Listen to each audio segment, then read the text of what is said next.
వెళ్ళాం. హ్మ్. వెళ్ళినప్పుడు నేను ఢిల్లీకి వెళ్ళి అంటే రెగ్యులర్గా వెళ్తుంటానండి. ఎందుకంటే నేను ఒక పాన్ మసాలా బ్రాండ్ కొనుక్కున్నాను. హ్మ్.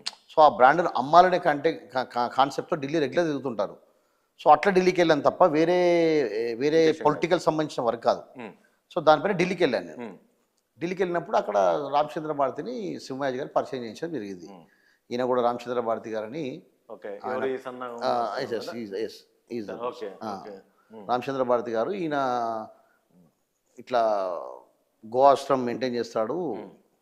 కపిలా కపిలాశ్రమం అని చెప్పి గోఆశ్రమం మొత్తం చేస్తాడు. ఇతనికి కొద్దిగా ఏదో వ్యాధి ఉంది అతనికి. బట్ ఆయన గోమూత్రంతో కొన్ని మెడిసిన్స్ తయారు చేశారు. హ్మ్. అదని అట్లా ఎక్స్‌ప్లెయిన్ చేశాడు. ఓకే. నమస్కారం పెట్టి పరిచయం చేసుకొని వచ్చేసానండి.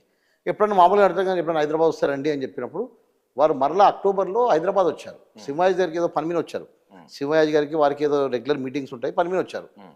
వచ్చినప్పుడు మా ఇంట్లో వాళ్ళకి భోజనం అట్లా చేయించేసి అప్పుడు వాళ్ళతో హ్మ్. కూర్చొని మాట్లాడడం జరిగింది. అప్పుడు నాకేంటంటే నాకేదైనా ఏదైనా జరుగుతున్నప్పుడు అందరికీ మంచి జరగాలని కోరుకునే వ్యక్తిని నేను. సరే అట్లా నేను కొంతమంది మిత్రులను పిలిచి అందరికి అతనితో సింహాయాజీ గారితో బ్లెస్సింగ్స్ ఇప్పియడం జరిగింది. ఇవంతా పొలిటీషియన్సా? నా మిత్రులు. ఓకే.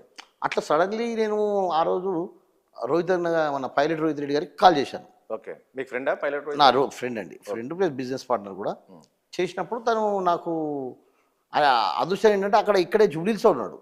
ఆ అన్న టైంలో. ఏంటి చాలా రోజుల తర్వాత చేసావు అంటే, ఏం లేదన్నా ఇట్లా ఒక స్వామీజీ వచ్చారు ఢిల్లీ నుంచి ఒకాయన. ఇట్లా తిరుపతి నుంచి వచ్చి బ్లెస్సింగ్ తీసుకోండి అన్న అంటే, ఆయన కూడా పాపం బాగా తనకు కూడా భక్తి పూజ ఎందుకంటే మొన్న కూడా చాలా పెద్ద పూజలు చేశారు. హ్మ్. భక్తిపరుడు కాబట్టి వచ్చేసాడు ఇమ్మీడియేట్‌గా. హ్మ్. అంటే ఇక గురువులు, దేవుళ్ళు అన్నప్పుడు ఇమ్మీడియేట్‌గా వచ్చేస్తారు తను కూడా. ఆ! వచ్చేసారు. వచ్చేసినప్పుడు నేను సింహాయాజీ గారితో కూర్చోబెట్టి మీటింగ్ మాట్లాడాను అని చెప్పి, తను ఏదో పర్సనల్ మాట్లాడుకుంటారని చెప్పి నేను బయట రూమ్‌లో కూర్చున్నా. హ్మ్. అప్పుడు తను ఇంక వెళ్ళిపోయేటప్పుడు నేను జస్ట్ రామచంద్ర భారతి గారండి పరిచయం చేశాను.